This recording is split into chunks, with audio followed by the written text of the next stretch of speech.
Hindi nakalusot sa masusing pagbabantay ng kapulisan ang isang lalaking drug suspect matapos mahulihan ng hinihinalang shabu sa isinagawang checkpoint operation sa Banuan, Davao City. Nakibalita dyan si Patrolwoman Bername Lapos. Estado ang isang lalaki matapos mahulihan ng hinihinalang shabu sa isinagawang checkpoint sa Barangay Lasang, Bunawan District, Davao City nitong Hulyo 10 taong kasalukuyan bandang alas 9 ng umaga.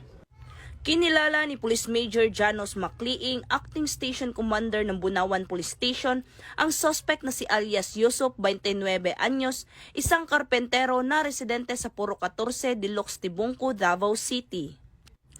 Ayon pa kay Police Major Macliing, habang isinasagawa ang checkpoint ng mga tauhan ng Bunawan Police Station, nakuha mula sa suspect ang isang sachet na pinaghihinalaang shabu na nagkakahalaga ng 14,416 pesos.